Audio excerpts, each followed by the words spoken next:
22 साल के लड़के का पार्थिव शरीर, पर उसका चेहरा इस हालत में है कि खुद उसके माँ बाप उसे पहचान नहीं सकते। पहचानता है उसका छोटा भाई, और वो भी सिर्फ एक आईब्रो से, क्योंकि चेहरे पे बस वही एक चीज बची है। ये लड़का लड़ाई के मैदान में लड़ते हुए शहीद नहीं हुआ था। इस लड़के को पाकिस्तानी फौज ने जिंदा पकड़ा था। कसूर सिर्फ इतना कि वो अपने हिस्से की एक रूटीन पेट्रोलिंग पे गया था, और अगले 22 दिन पाकिस्तानियों ने इस लड़के के साथ वो किया जो जंगली जानवर भी नहीं करते।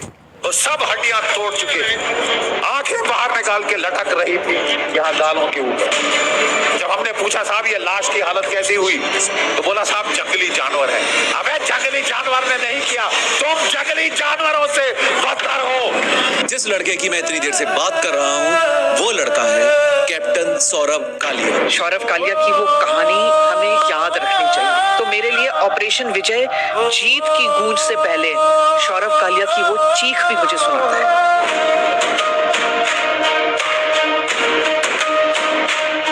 ना कोई शिकवा ना कोई सवाल था, बस वतन के लिए एक वादा था। माँ की आंखों का वो तारा था, जैसे घर का सबसे प्यारा था। जिस मिट्टी में खेल के बड़ा हुआ, उसी में थमती सांसों में भी गुरूर देखकर पाकिस्तान फ्रस्ट्रेट हो गया। उसके कानों में गर्म लोहे की सलाखें आर पार कर दी गई, पर्दे फाड़ दिए गए, उसकी आंखें फोड़ी गई और फिर बाहर निकाली गई, वैसे जैसे आइसक्रीम का स्कूप निकाला जाता है। उसके दांत तोड़े गए, हाथ की हड्डियां तोड़ी गई, पूरे जिस्म को सिगरेट लगा लगा के जलाया गया। बॉडी एकदम छोटी हो गई थी क्योंकि सारी हड्डियां तोड़ दी गई थी। उसके प्राइवेट पार्ट्स काट दिए गए, और जब इतना करने के बाद भी उस लड़के ने अपने देश का एक भी राज नहीं उगला, तो उसके सर में गोली मार के उसे शहीद कर दिया गया। मैं लौटूं या न लौटूं तुम संभाल लेना। उस लड़के की नौकरी को सिर्फ 5 महीने हुए थे। पहली सैलरी अभी तक अकाउंट तक में नहीं आई थी। माँ बाप ने अपने उस बेटे को कभी वर्दी तक में नहीं देखा था, लेकिन हर बार की तरह शुरू से शुरू करते हैं। इस कहानी की शुरुआत होती है 29 जून 1976 को पंजाब के अमृतसर में, जहां एक पंजाबी परिवार में सौरभ का जन्म हुआ था। पर सौरभ की परवरिश अमृतसर में नहीं हुई, उनकी परवरिश हुई हिमाचल प्रदेश के एक छोटे से शहर में पालमपुर। अब तुम्हारे दिमाग में एक सवाल आ सकता है कि भाई जन्म पंजाब में हुआ तो परवरिश हिमाचल प्रदेश में कैसे हो रही है? इसका सीधा सा रीजन था पापा की जॉब। सौरभ के पापा डॉक्टर NK कालिया एक साइंटिस्ट थे, और उनकी जॉब थी पालमपुर में CSIR के एक रिसर्च इंस्टीट्यूट में, जहाँ हिमालय के पौधों पर रिसर्च होती है। इसी जॉब की वजह से पूरा परिवार अमृतसर से उठकर पालमपुर आ बसा। घर में थे पापा, माँ विजय कालिया, सौरभ और उनसे छोटा एक भाई वैभव। हाँ, वही छोटा भाई जिसका जिक्र मैंने वीडियो की शुरुआत में किया था। जिस शहर की गलियों में सौरभ बड़े हुए थे, किस्मत ने पहले से ही लिख रखा था कि इनकी कहानी भी इसी शहर में खत्म होगी। खैर, पालमपुर में सौरभ की परवरिश एकदम साधारण मिडिल क्लास तरीके से हुई। घर में पढ़ाई का माहौल था और सौरभ पढ़ाई में शुरू से ही तेज थे। DAV पब्लिक स्कूल पालमपुर से पढ़े, हर क्लास फर्स्ट डिवीजन से पास की, और स्कॉलरशिप्स तो जैसे उनकी आदत बन गई थी। 1997 में उन्होंने हिमाचल प्रदेश एग्रीकल्चरल यूनिवर्सिटी से अपनी BSc कंप्लीट की। 6 फीट 2 इंच लंबे, फिट और पढ़ाकू। सौरभ चाहते तो कोई भी सेफ करियर चुन सकते थे, डॉक्टर, प्रोफेसर, साइंटिस्ट, पापा की तरह। पर उन दिनों सौरभ के दिमाग में कुछ और ही चल रहा था। एक ऐसा सपना जो उन्हें किताबों से नहीं, वर्दी से प्यार करना सिखा था, और वो सपना था इंडियन आर्मी का। ग्रेजुएशन पूरी होते ही सौरभ ने CDS का एग्जाम दिया। CDS यानी कंबाइंड डिफेंस सर्विसेज, वो एग्जाम जिसे पास करके ग्रेजुएट लड़के फौज में ऑफिसर बनते हैं। सौरभ ने ये एग्जाम निकाला और अगस्त 1997 में वो पहुंच गए इंडियन मिलिट्री अकेडमी देहरादून। वही अकेडमी जहां इस देश के आर्मी ऑफिसर्स तैयार किए जाते हैं। यहाँ 1.5 साल वो ट्रेनिंग चली जो एक आम लड़के को फौजी बनाती है। सुबह 4 बजे उठना, दौड़ना, गिरना, उठना और फिर से दौड़ना। और फिर आई वो तारीख 12 दिसंबर 1998। इस दिन 22 साल के सौरभ ऑफिशियली इंडियन आर्मी के ऑफिसर बने, लेफ्टिनेंट सौरभ कालिया। उन्हें मिली 4 जाट रेजिमेंट, इंडियन आर्मी के सबसे पुराने और सबसे डेकोरेटेड इन्फेंट्री परिवारों में से एक। अब बस घर से विदाई बाकी थी, और घर से निकलते वक्त सौरभ ने अपनी माँ से एक ऐसी बात कही थी जो आज भी रोंगटे खड़े कर देती है। उन्होंने कहा था कि माँ देखना, मैं ऐसा काम कर जाऊंगा कि एक दिन पूरी दुनिया में मेरा नाम होगा। जनवरी 1999 में लेफ्टिनेंट सौरभ कालिया अपनी जिंदगी की पहली पोस्टिंग पे पहुंचे। जगह का नाम कारगिल। आज ये नाम सुनते ही तुम्हारे दिमाग में जंग की तस्वीरें आती हैं, पर जनवरी 1999 में किसी को अंदाजा तक नहीं था कि बर्फ से ढकी हुई ये जगह कुछ ही महीनों में पूरे देश की हेडलाइन बनने वाली थी, क्योंकि सरहद के उस पार इंडिया की नजरों से दूर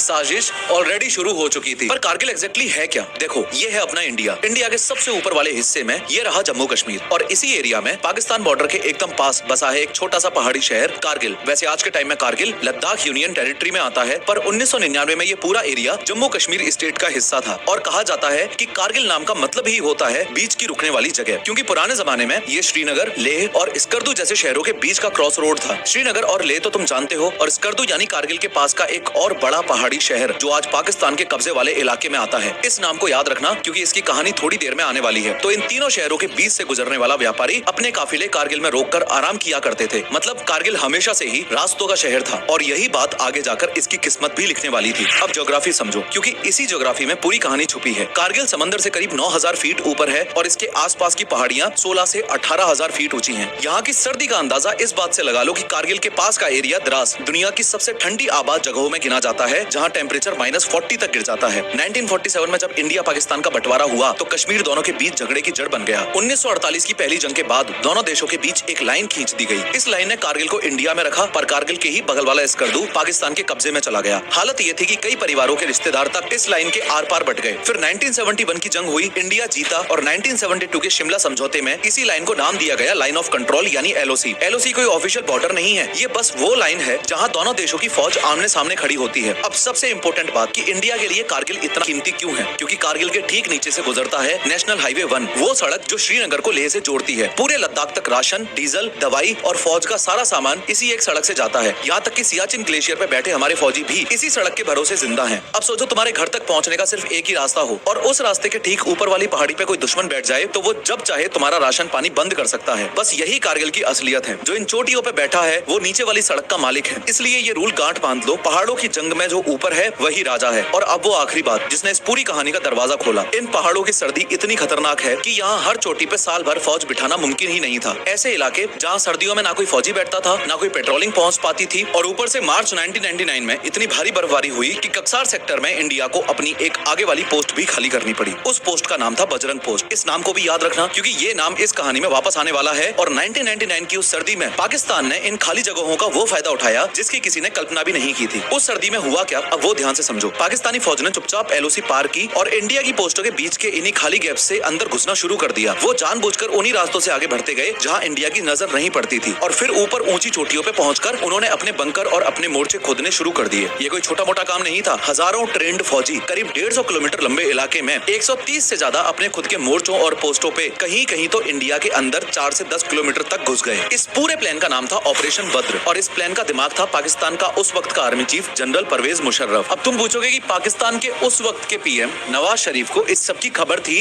या नहीं। इस पर आज भी बहस होती है, पर इंडिया की कारगिल रिव्यू कमेटी यानी वो सरकारी कमेटी जिसने जंग के बाद इस पूरे मामले की जांच की थी, उसका मानना है कि नवाज शरीफ को इस प्लान का मोटा मोटा आइडिया जरूर था। और इस प्लान में एक ट्विस्ट था जो इसको और भी घटिया बनाता है। पाकिस्तान ने अपने फौजी भेजे तो सही, लेकिन उनकी वर्दी उतार के। ये सोल्जर्स पाकिस्तान आर्मी की नॉर्दर्न लाइट इन्फेंट्री के थे, पर उन्हें कपड़े पहनाए गए आर्म फाइटर्स जैसे। क्यों?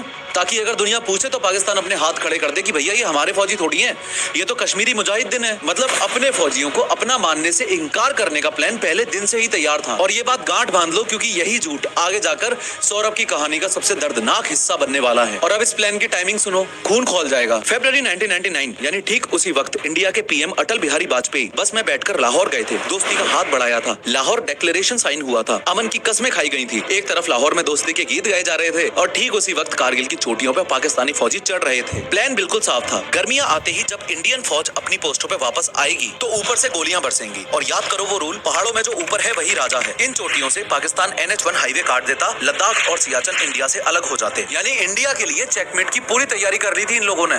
बस इंतजार था तो सिर्फ एक चीज का, बर्फ पिघलने का। मई 1999 बर्फ पिघलना शुरू हुई और इंडियन आर्मी अपनी गर्मियों वाली पोस्ट पे वापस जाने की तैयारी करने लगी। पर 3 मई 1999 को कारगिल के बटालिक सेक्टर में कुछ ऐसा हुआ जिसने इस पूरी साजिश का पर्दा उठाना शुरू कर दिया। वहाँ का एक लोकल चरवाहा ताशी नामग्याल अपना खोया हुआ याक ढूंढ रहा था। ढूंढते ढूंढते उसने अपने बाइनोक्यूलर से ऊपर की तरफ चोटियों की ओर देखा तो उसके हाथ कांप गए। ऊपर कुछ लोग काले कपड़ों में बंकर्स खोद रहे थे। ताशी नामग्याल ने भाग के ये बात इंडियन आर्मी को बताई। ये था वो पहला अलार्म जिसने इंडिया को इस साजिश की खबर दी। पर यहाँ एक प्रॉब्लम थी, उस वक्त किसी को भी पाकिस्तान के इस घुसपैठ का अंदाजा ही नहीं था।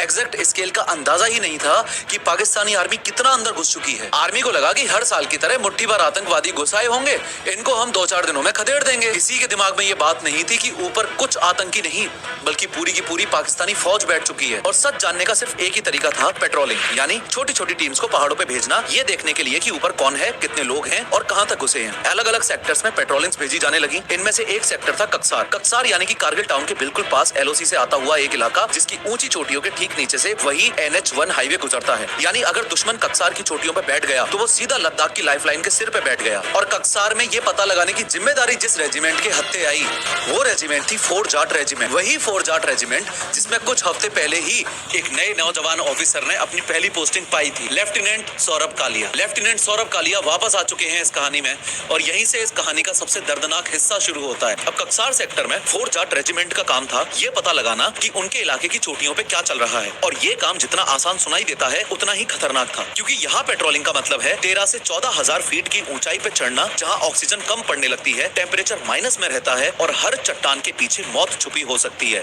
मई के पहले 2 हफ्तों में लेफ्टिनेंट सौरभ कालिया 3 बार पेट्रोलिंग पे गए। 3 बार वो उन खतरनाक चढ़ाइयों का आया कि कक्सार में मामला मुट्ठी भर आतंकियों का नहीं है, घुसपैठ बहुत बड़ी है। इसी वजह से आज भी हिस्ट्री में लेफ्टिनेंट सौरभ कालिया को वो पहला आर्मी ऑफिसर माना जाता है जिसने कारगिल की इस घुसपैठ की डिटेल्ड इंफॉर्मेशन दी थी। एक 22 साल का नौजवान जिसे अभी फौज में आए 1 साल भी पूरा नहीं हुआ था, वो नौजवान इस देश पे आने वाले इतने बड़े खतरे का सबसे पहला गवाह बनने वाला था। और फिर आया 15 मई 1999। उस दिन एक और पेट्रोलिंग जानी थी बजरंग पोस्ट की तरफ। बजरंग पोस्ट यानी कक्सार सेक्टर में इंडिया की एक आगे वाली पोस्ट करीब 14,000 फीट की ऊंचाई पे बैठी हुई। और हाँ, ये वही बजरंग पोस्ट है जिसे मार्च 1999 की भारी बर्फबारी में खाली करना पड़ा था। और इस पेट्रोलिंग का काम था वहाँ जाकर ये चेक करना कि उस इलाके में दुश्मन कहाँ तक घुस चुका है। 15 मई 1999 की सुबह बजरंग पोस्ट की तरफ 6 लोग निकलते हैं। सबसे आगे 22 साल के लेफ्टिनेंट सौरभ कालिया और उनके साथ फोर्ट जाट रेजिमेंट के 5 जवान, सिपाही अर्जुन राम, सिपाही भंवरलाल बगड़िया, सिपाही भीखाराम, सिपाही मूलाराम और सिपाही नरेश सिंह। इन 5 के नाम भी उतने ही ध्यान से सुनो जितना ध्यान से सौरभ का नाम सुना, क्योंकि जो कुछ भी आगे होने वाला है वो इन 6 के साथ होने वाला है। एक बात और, इन 5 में से 4 राजस्थान की मिट्टी से थे और एक उत्तर प्रदेश की मिट्टी से था। सब नौजवान सबके घरों में कोई ना कोई इंतजार कर ही रहा था। खैर, पेट्रोलिंग आगे बढ़ती है। 14,000 फीट की चढ़ाई, सीने में चलती हुई सांसें और चारों तरफ फैली खामोश बर्फ। तभी अचानक ऊपर की चोटियों से गोलियां बरसना शुरू हो जाती हैं। दुश्मन ऊपर पहले से बैठा है और याद करो वो रूल कि पहाड़ों में जो ऊपर है वही राजा है। इस बार ऊपर दुश्मन था। 6 लोग नीचे खुले में गिर चुके हैं, फिर भी ये 6 जवाब देते हैं। घंटों तक दोनों तरफ से गोलियां चलती हैं। 6 लोग वर्सेस इनके सामने थी एक पूरी पाकिस्तानी फौज, पर इन 6 के पास गोलियां लिमिटेड होती हैं। धीरे धीरे एमिनिशन खत्म होने लगता है। रेडियो पे बेस कैंप में खबर भेजी जाती है कि रीइंफोर्समेंट भेजो, यानी कि और फौजी भेजो, हमें मदद चाहिए। पर मदद पहुंचने से पहले ही पाकिस्तानी फौजियों की पूरी प्लाटून इन 6 के 6 को घेर लेती है। गोलियां खत्म, रास्ता बंद और चारों तरफ दुश्मन। 15 मई 1999 के उस दिन लेफ्टिनेंट सौरभ कालिया और उनके 5 जवान जिंदा पाकिस्तानियों के हाथ लग जाते हैं और उसके बाद इन 6 जवानों का कोई अता पता नहीं चलता। उधर बेस कैंप पे रेडियो के दूसरी तरफ सिर्फ खामोशी थी। रीइंफोर्समेंट वाली टीम जब वहां पे पहुंची तो उन्हें कोई नहीं मिला। ना उन 6 के हथियार मिले, ना वो 6 जवान मिले, ना कोई सुराग मिला। ऐसा लग रहा था जैसे ये 6 लोग हवा में घुल गए हों। इंडियन आर्मी ने पूरे इलाके में एक बड़ा सर्च ऑपरेशन शुरू कर दिया। दिन रात तलाश चलती रही, पर उन 6 जवानों का कोई सुराग नहीं मिला। और इसी तलाश के दौरान आर्मी को वो दिखा जिसने सबकी नींद उड़ा दी। ऊपर की चोटियों पे सैकड़ों पाकिस्तानी फौजी बैठे हुए थे पूरे हथियारों के साथ। अब जाकर इंडिया को समझ आना शुरू हुआ कि ये घुसपैठ कितनी बड़ी है। पर अपने 6 बेटों की पहली खबर इंडिया को कहां से मिली, ये सुनकर तुम्हारा खून खौल जाएगा। ये खबर किसी इंडियन सोर्स से नहीं आई, ये खबर आई रेडियो स्कर्दू से। रेडियो स्कर्दू यानी पाकिस्तान के कब्जे वाले इलाके का एक रेडियो स्टेशन, उसी स्कर्दू शहर से जो 1948 में पाकिस्तान के कब्जे में चला गया था। इस रेडियो पे ऐलान हुआ कि पाकिस्तान ने इंडियन आर्मी के 1 ऑफिसर और 5 जवानों को जिंदा पकड़ लिया है। सोचो जरा, अपने ही 6 बेटों के दुश्मन के द्वारा पकड़े जाने की खबर हमको पहली बार दुश्मन के ही रेडियो से मिलती है। पर इस खबर में एक उम्मीद भी छुपी थी, क्योंकि जिंदा पकड़े जाने का सिंपल सा मतलब होता है कि वापस आने की उम्मीद है। जंग में भी कुछ रूल्स होते हैं और उन रूल्स के मुताबिक जिंदा पकड़े गए फौजियों को, जिंदा पकड़े गए सोल्जर्स को सही सलामत वापस लौटाना पड़ता है। घर वालों ने भी यही सोचा और इंतजार शुरू हो गया। अब वो रूल्स क्या थे वो समझो। लगभग दुनिया के सारे देश एक समझौते पर ऑलरेडी साइन कर चुके हैं, जिनेवा कन्वेंशन। जिनेवा कन्वेंशन मतलब कि जंग की एक लिखित किताब, और ये किताब तय करती है कि युद्ध चाहे कैसा भी हो, लेकिन इंसानियत की एक लाइन कभी क्रॉस नहीं होनी चाहिए। इन रूल्स के हिसाब से जंग में पकड़े गए फौजियों को प्रिजनर्स ऑफ वॉर कहा जाता है, यानी POW। और प्रिजनर्स ऑफ वॉर के साथ क्या नहीं हो सकता ये भी सुन लो। उसे मारा नहीं जा सकता, उसे टॉर्चर नहीं किया जा सकता, उसे खाना, पानी और इलाज देना जरूरी है। जंग खत्म होने के बाद उसे सही सलामत उसके देश में भेजना भी जरूरी है। और सबसे बड़ी बात ये, इस जिनेवा कन्वेंशन पे इंडिया ने भी साइन किया हुआ है और पाकिस्तान ने भी। मतलब कागज पे सौरभ और उनके 5 जवानों की गारंटी पाकिस्तान खुद दे चुका था। पर अब वो झूठ याद करो जो ऑपरेशन बद्र के वक्त से बोला जा रहा था। पाकिस्तान दुनिया से कह रहा था कि कारगिल में तो उसकी फौज है ही नहीं, वहां तो कश्मीरी मुजाहिदीन लड़ रहे हैं। अब अगर पाकिस्तान इन 6 को प्रिजनर ऑफ वॉर मान लेता तो इसका मतलब ये होता कि वहां पर पाकिस्तान की फौज है, और दुनिया के सामने उसका झूठ खुल जाता। इसलिए पाकिस्तान ने वो किया जो शर्म की हद से भी नीचे था। उसने इन 6 जवानों को कभी भी ऑफिशियली प्रिजनर ऑफ वॉर माना ही नहीं। हाँ, रेडियो पे ऐलान जरूर हुआ था, लेकिन ऑफिशियली पाकिस्तान ने इन 6 को कभी भी प्रिजनर ऑफ वॉर माना ही नहीं, ना कभी भी ऑफिशियली इंडिया को इनके बारे में कोई सूचना दी। पर अब इस समझौते की सबसे बड़ी बात सुन लो। इसके हिसाब से कोई भी फौजी जिस पल दुश्मन के हाथ लगता है, उसी पल से ये सारे रूल्स उस पर अपने आप लागू हो जाते हैं। ये रूल्स पकड़ने वाले की मर्जी पे डिपेंड करते ही नहीं है। यहाँ तक कि अगर किसी के स्टेटस पे शक हो, तब भी जब तक कोई फैसला ना हो जाए, उसे ये पूरी प्रोटेक्शन मिलती रहती है। मतलब एकदम साफ है, पाकिस्तान इन 6 को प्रिजनर ऑफ वॉर कहे या ना कहे, कानून इन 6 के साथ उसी पल खड़ा हो चुका था जिस समय ये लोग दुश्मन के हाथ लगे थे। पाकिस्तान दुनिया के सामने सिर्फ अपना झूठ बचा रहा था, और अपना वही झूठ बचाने के लिए पाकिस्तान ने अपनी वो ढाल ही तोड़ दी जो ढाल इन 6 को बचाने वाली थी। उधर पालमपुर में और राजस्थान और उत्तर प्रदेश के इन 5 घरों में इंतजार चल रहा था। अब रोज यही सोचकर खुद को संभाल रहे थे कि बेटा अभी जिंदा है, वापस आ जाएगा। उन्हें क्या पता था कि उनके बेटे उस वक्त किस हाल में हैं। 15 मई से 7 जून, पूरे 22 दिन। इन 22 दिनों में दुश्मन की कैद के अंदर इन 6 के साथ क्या हुआ, इसका कोई वीडियो नहीं है, कोई फोटो नहीं है, कोई जिंदा गवाह नहीं है। पर जब इन 6 जवानों के पार्थिव शरीर वापस आए,